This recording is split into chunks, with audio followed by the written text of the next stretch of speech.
మాటలు మాట్లాడమని ఆత్మహత్యాన్ని అనుకోండి. పడలేదని మీరు అనుకోకండి. మీకు వాక్యం గుర్తొస్తుంటే మీరు పరిశుద్ధాత్మ పొందినట్టు. అలాగే పరిశుద్ధాత్మ దేవుణ్ణి మీరు పొందితే యేసు ప్రభు చెప్పిన సంగతులన్నీ గుర్తొస్తాయి. అంతేకాదు మీరు యేసు ప్రభు గురించి సాక్షి ఎవరైనా చెప్తున్నారా? చెప్పిన వాళ్ళందరూ పరిశుద్ధాత్మ పొందనట్టు, చెప్పే వాళ్ళే పరిశుద్ధాత్మను పొందినట్టు. ఆ వచ్చిన మీకు 26వ వచనంలో ఉంది చూడండి, 15:26లో తండ్రి యొద్ద నుండి మీ వద్దకు పంపబోవు నేను పంపబో ఆదరణకర్త అనగా తండ్రి యొద్ద నుండి బయలుదేరు సత్యస్వరూపైన ఆత్మ వచ్చినప్పుడు ఆయన నన్ను గురించి సాక్ష్యం ఇచ్చిన. మీరు మొదట నుండి నాతో ఉన్నారు కనుక మీరును సాక్ష్యం ఇచ్చును.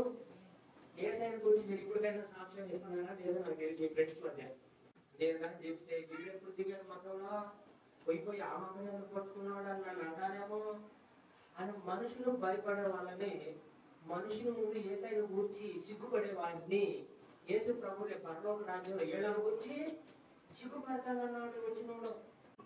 యేసయ్య చెప్పిన బోధంతా గుర్తు వస్తుందా? ఆత్మ పొందాడు. గుర్తు రావట్లేదా? పొందన్నాడు. ఇంకొకటే గుర్తు. ఇక మూడోది ఏంటిదమ్మా?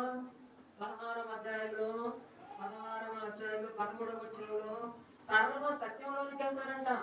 పరిశుద్ధాత్మ పొందినాడు హాఫ్ నాలెడ్జ్ కాదు, సగం సత్యం కాదు, ఒరిజినల్ 100% ట్రూత్ లోకి వెళ్ళిపోవాలి. నేను పరిశుద్ధాత్మ 12 ఏళ్ళప్పుడు పొందాను. నేను ఈ రోజు దేవుడి దయ వల్ల సర్వసత్యం వెళ్ళిపోయాను. ఏ బైబిల్ సిద్ధాంతం గురించి చెప్పినా అది అలా కాదు, ఇలాగే ఉంది అని క్లియర్ గా బైబిల్ నుంచి ఎత్తి చెప్పగలిగే సామర్థ్యం సర్వసత్య సామర్థ్యంలో మీరు సర్వసత్యంలోకి వచ్చారా?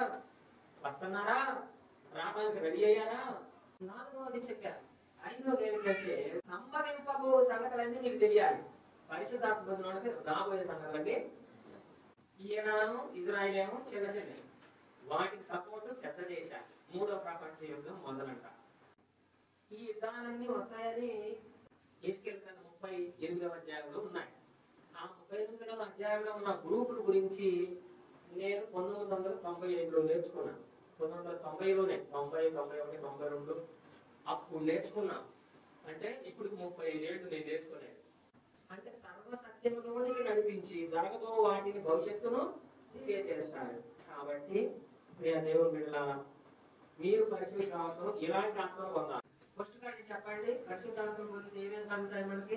యేసయ్య చెప్పిన బోధ అంతా గుర్తు చేసే బోధ. రెండవది యేసయ్యను గురించి సాక్ష్యం. మూడవది ఏమిటి? ఆయన మనకి బోధిస్తాడు, సర్వసత్యంలోకి నడిపిస్తాడు. 4వది ఏమిటమ్మా? సంగతులన్నిటినీ ఈ 4 మీరు ఖచ్చితంగా పొందాలి. నీ కృప చాలయ్యా, నీ సేవను చేయుటకు నీ కృప చాలయ్యా, నీ సేవను చే